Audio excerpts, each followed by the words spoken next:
యేసు పరిశుద్ధ నామమున వేడుకుంటున్నాను పరమ తండ్రి. మంచిది. పాస్టర్ సురేష్ గారు గలతీయులకు రాసిన పత్రిక 4వ అధ్యాయము 4వ వచనాన్ని వారు చదివి సహకరిస్తారు.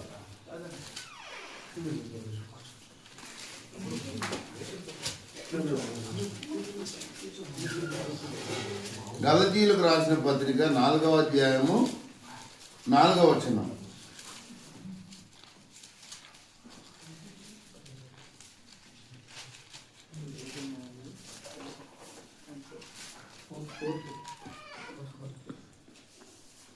అయితే కాలము సంపూర్ణమైనప్పుడు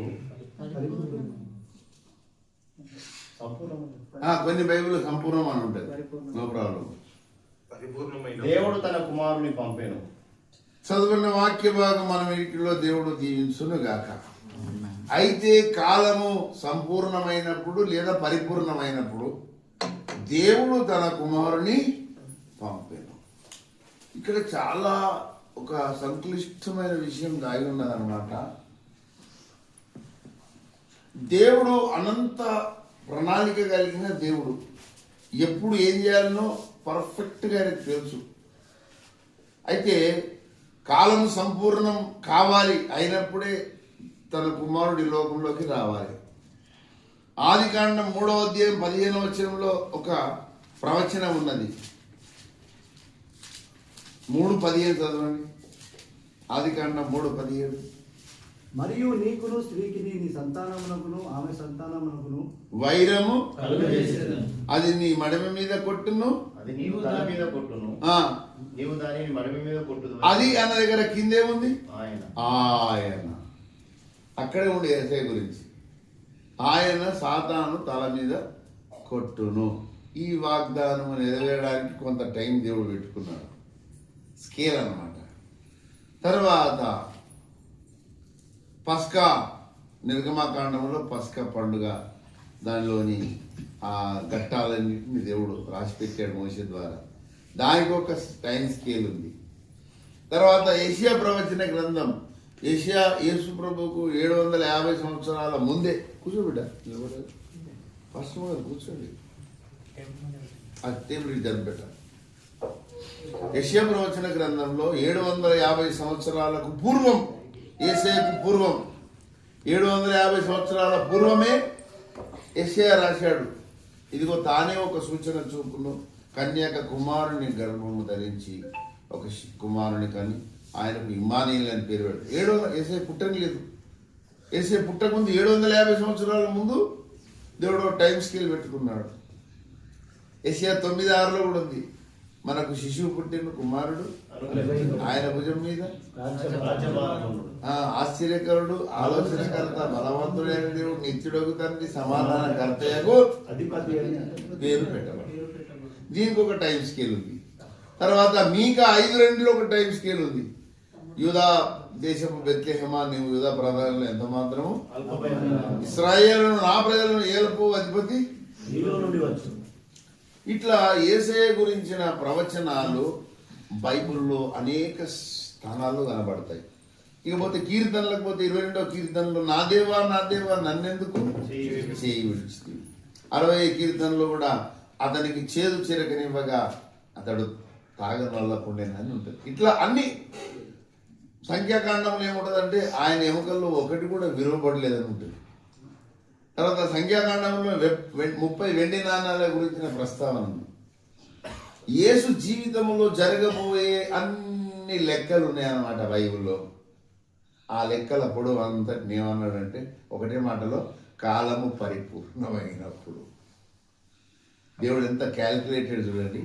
అన్ని సమయానికి తగ్గట్టుగా పర్ఫెక్ట్గా ఏ టైంలో ఏది జరగాలనో, ఏ సమయంలో మరియ గర్భంలో దేవుడు రావాలనో అదంతా కూడా ఒక క్యాల్కులేషన్ ఉంది. అట్లా మామూలుగా ఆషామాషిగా రాలేదు. కాల గణన చేసుకొని కాలం సంపూర్ణమైనప్పుడు వచ్చాడు. అయితే దేవుడు కాలము సంపూర్ణమైనప్పుడు వచ్చాడు కదా, నీ కూడా ఒక కాలం పెట్టాడు. నీ కాల సంపూర్ణత కూడా ఒకటి ఉంటుంది. వినండి, చాలా విచిత్రమైన విషయం ఇది. దేవుడు ఇంటికి వచ్చినాక నాకు ఈ మాట చెప్పమన్నాడు. అసలు నేను ఎక్స్పెక్ట్ చేయలేదు ఈ మధ్య ఇక్కడ ఈ ప్రసంగం చేయాలని. కీర్తనల గ్రంథంలో ఒక మాట ఉంటుంది చూడండి దయచేసి. కీర్తనల గ్రంథము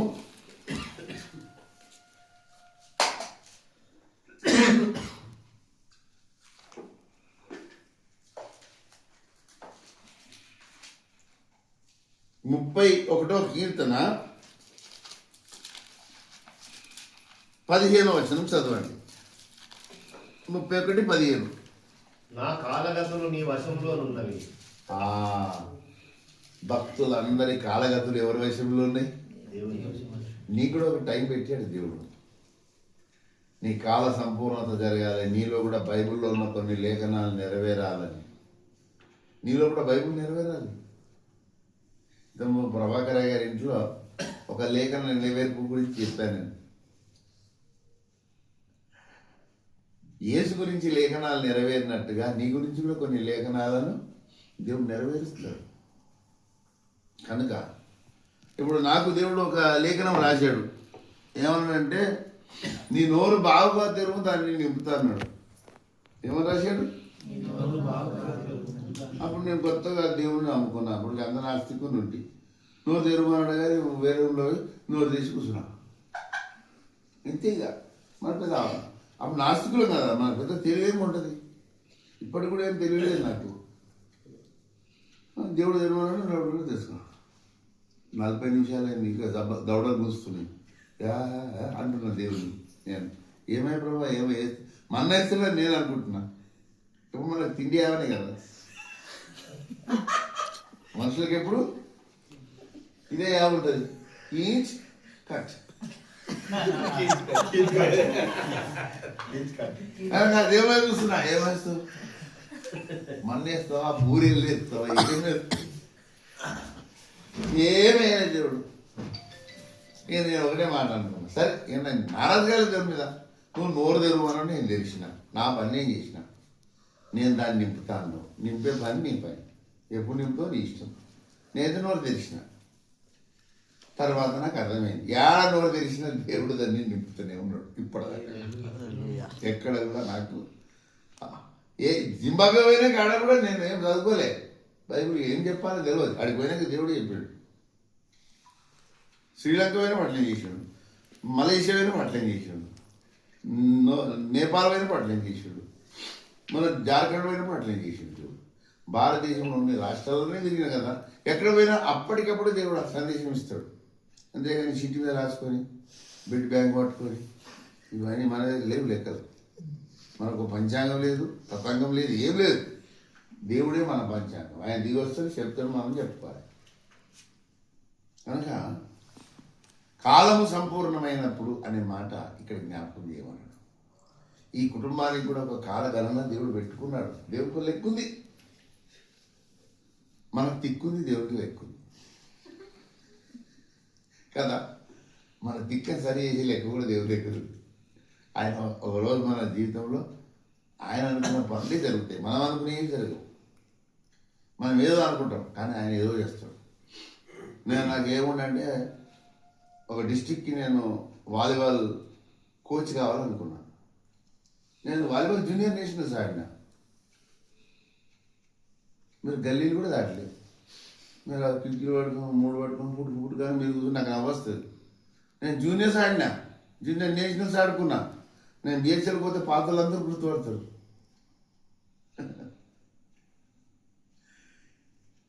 టీవీ సీరియళ్ళలో కానొస్తుంది నల్లిని అని, ఇప్పుడు అత్తర్వల్లో వస్తుంది పొద్దుట్లో దొరుకుతా.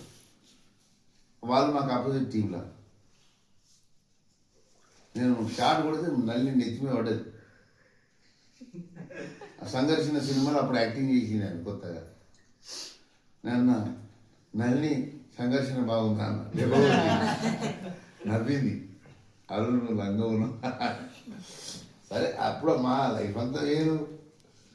కనుక దేవుడు మనం ఏదో ఏదో కోచ్ కావాలనుకున్నా, కానీ దేవుడి దృష్టిలో కోచ్ కావద్దు. నేను పాస్టర్ కావాలి. పాస్టర్ కావాలి, ఇంట్లో చాయ్ తాగాలి, క్యారెల్స్ వాడాలి. ఇది దేవుడు నియమించలేదు. నేను పోతున్నాను కదా. ఇంకా నాకు సంతోషం ఏంటంటే వీళ్ళకి నేను టీచర్ను, ఇద్దరు పిల్లలకు నేను టీచర్నే. ఈ కుటుంబం ఎటు తప్పించుకోలేను అనండి, ఇప్పుడు కూడా తప్పించుకోలేదు, ఎప్పుడు కూడా దేవుడు మిమ్మల్ని పెట్టిండు. అయితే ఈ కుటుంబానికి కూడా దేవుడు ఒక కాల సంపూర్ణత పెట్టాడు. ఆ కాలము సంపూర్ణమైనప్పుడు దైవ కార్యం మిక్కుటంగా ఈ కుటుంబంలో జరుగుతుంది. అప్పటిదాకా మనకు అన్ని ఏదో లేదు, ఏదో కొద్దిగా అనిపిస్తుంది, కానీ కాదు. దేవుని టైం ఒకటి ఉంటుంది. ఆయన మన కోసం సిద్ధపరిచిన దినం ఒకటి ఉంది. ఆ దినం రోజు దేవుడు తప్పకుండా తన ఆశీర్వాద సంపూర్ణతను ఈ కుటుంబంలో స్థిరపరిచి, బలపరిచి, ఆశీర్వదించి దేవుడు హెచ్చించి వృద్ధి చేస్తాడు. అలాంటి దీవెన కుటుంబానికి దేవుడు పరిపుష్టంగా అనుగ్రహించినట్లుగా పాస్టర్ రమేష్ గారు ప్రార్థన చేస్తారు.